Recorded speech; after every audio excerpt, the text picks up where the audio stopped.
or this or the gum taste test. So, ixnay on the what kind of gum it is. Okay.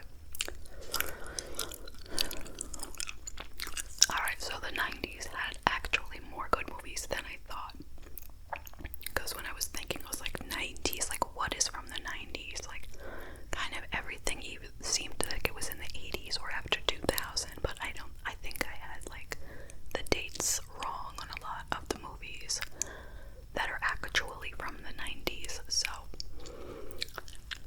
I had googled, lists of 90s movies, and the ones that jumped out at me as ones that I really enjoyed, I'm going to talk about. Okay, so first one, Forrest Gump from 1994. Very popular movie, and you've probably seen it. By the way, there might be spoilers, but like I said, you've probably either seen the movie or you probably don't really plan on it, so, but I'm letting you know that in advance. So, this movie, even though it was made in 1994, it's about 1981, okay? And it starts with Forrest Gump sitting on a bus bench. What do they call that? A bus stop bench, talking to a stranger. And he's telling his life story to the stranger. And as I remember, I think as the movie goes on, there's more and more strangers that wind up sitting on the bench listening to him. I might be wrong about that, but I think so. So anyway, what you have to know about this guy is he's what's considered like slow-witted, but extremely lovable. So, he tells about when he was a little boy, he had to get leg braces for some kind of like a spinal curvature or whatever. And all the boys used to tease him like crazy for that and for his being slow. And he met this girl in his school named Jenny, and she was super sweet and super cute, and they were best friends, and she always had his back. And at one point, the bullies were chasing him. He started running. The braces fell off his legs, and he realized at that point that he had a talent for running track. It was just really fast. So anyway, as the story goes on, he talks about how he joined the army, he was at Vietnam, and he had all kinds of adventures. But he always loved Jenny. And let's see here.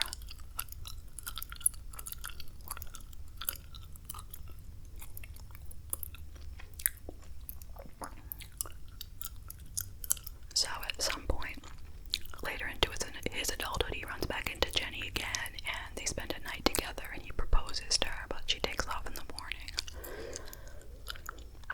And then it turns out the reason he's at this bus stop is because she, in the present, 1981, has reached out to him and told him, come visit me. So he goes to visit her, and she says, meet your son. And she said, but I'm dying. And he wants to marry her anyway, so he marries her. She dies, and that's the spoiler, sorry. And then he raises the child, so that's the story, but it's really nice. I think it's a long movie, but it's a great story, it really is. Even though I've ruined it for you. Alright. Next one that I'm gonna talk about. By the way, tell me what your favorite 90s movies were. Alright, so let's talk about My Girl.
Wilshire, something hotel.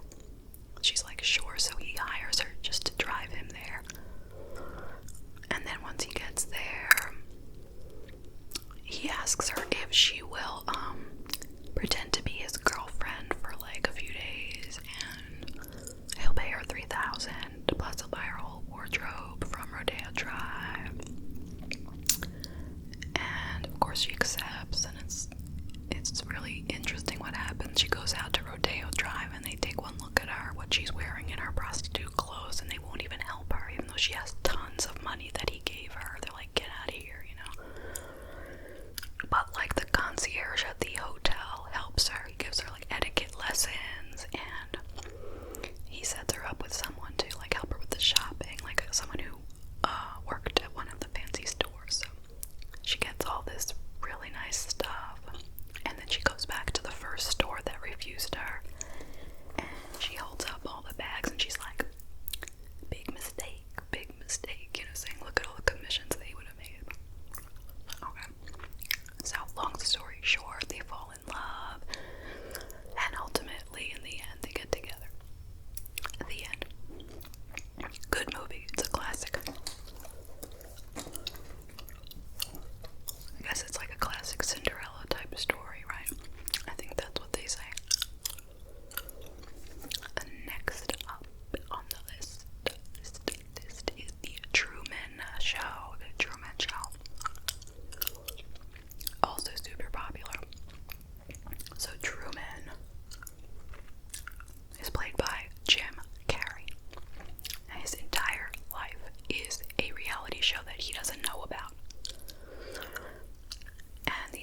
tells Cher, you know what, I actually like your, what they call ex-stepbrother. So he was her stepbrother, but he's not anymore because her father divorced this guy's mother. Can you follow that? So, now this guy is the complete opposite of Cher. He's a few years older. He's in college, I think. And they're always kind of like sort of arguing, but not really. More like debating. They just have completely different values. So, when this girl Ty tells her that she likes, his name is Josh, likes Josh, Cher is actually upset because in truth she likes Josh, which is fine because they're not actually related anymore in any way. So she and Ty get into like an argument. So after this argument, Cher realizes that she has feelings for Josh, and she decides to kind of turn her life around and become like a more meaningful contributor to society. She starts working on this project, this like charitable project to help flood victims, I think. Pismo Beach disaster relief efforts. So she starts working with that effort. And as you would expect, in the end, Cher and Josh do get together. So, happily ever after. I feel like all these movies had happily ever after. Well, maybe not Forrest Gump.